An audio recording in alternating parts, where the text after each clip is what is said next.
যেমনটি বলেছেন যে আজকে কিন্তু রংপুর মেডিকেল কলেজে তারা যে গত 22 তারিখ থেকে যে আন্দোলন করছেন, তাদের যে যৌক্তিক দাবিতে তারা 5টি তারা এখানে দাবি করেছেন। তাদের যে দফাগুলো রয়েছে আপনি দেখতে পাচ্ছেন রংপুর মেডিকেল কলেজের সামনে এখানে ডাক্তার থেকে শুরু করে ইন্টার্ন চিকিৎসক থেকে শুরু করে এখানে স্টুডেন্টরা তারা কিন্তু তাদের দাবি দেওয়া নিয়ে মাঠে নেমেছেন। তবে আমরা এই বিষয়ে যে এখানে যারা আন্দোলন করছেন তাদের মধ্যে যে ডাক্তাররা রয়েছেন তারা আমাদেরকে যে বিষয়গুলো জানিয়েছেন যে এখানে বিএমডিসি থেকে তারা অযৌক্তিক কিছু তারা এখানে তাদের বিরুদ্ধে তারা পদক্ষেপ নিয়েছে। এখানে তারা আরও বলেছেন যে এখানে তারা এমনটি বলেছেন যে 5 দফার মধ্যে যেমন রয়েছে এখানে যেখানে ম্যাথস যারা শিক্ষার্থী তাদেরকে তারা অযৌক্তিক যারা এখানে দাবি করে আসছিল তাদেরকে বাতিল করতে হবে, ডাক্তারদের এখানে সুরক্ষার ব্যবস্থা করতে হবে।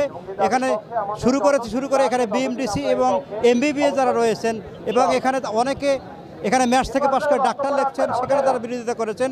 তাদের এখানে যৌক্তিক দাবিগুলো যদি না মানা হয়, আজকে তারা বলছেন যে এখানে আমরা রংপুর বিভাগের সরকারি বেসরকারি থেকে শুরু করে সকল মেডিকেল কলেজের কিন্তু স্টুডেন্ট এবং এখানে শিক্ষার্থী থেকে শুরু করে এখানে ডাক্তাররা তারা যে সম্প্রতি যে সিদ্ধান্ত নিয়েছে এই বিএমএফ তার বিরুদ্ধে কিন্তু তারা অবস্থান নিয়ে তারা বিক্ষোভ করছেন।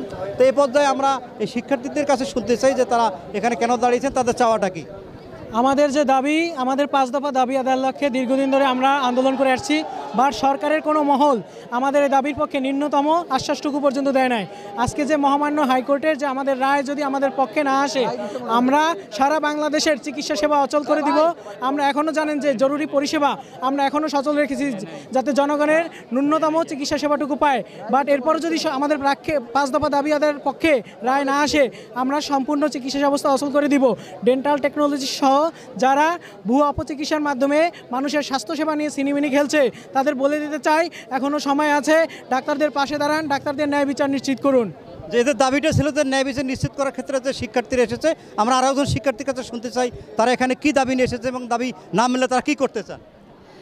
আমরা দাবি নিয়ে এসেছি ডেন্টাল টেকনোলজি যেন আর কি আমাদের চিকিৎসা ইয়াতে হাত না দেয়।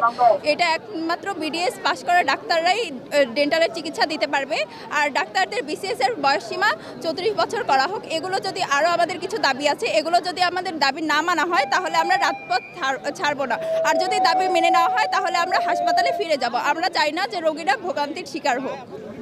যে সবার বক্তব্য শিক্ষার্থীদের যারা দেখলাম এবং শিক্ষকরা যারা রয়েছেন তারা যে বারবার করছেন যে আমাদের দাবি যদি এখানে মানা না হয় সেক্ষেত্রে তারা কঠোর আন্দোলনে যাবেন। একটু আগে তারা কিন্তু এখানে রংপুর ঢাকা মহাসড়ক অবরোধ করে তারা কিন্তু এখানে অবস্থান কর্মসূচি করেছে। তারা সকাল থেকেই তারা বিক্ষোভ করছেন। এখানে ডাক্তাররা বলেছেন যদি ডাক্তারদের সুরক্ষা থেকে শুরু করে আমাদের এই 5 দফা মানা না হয় সেক্ষেত্রে আমরা আরও কঠোর আন্দোলনে যাব।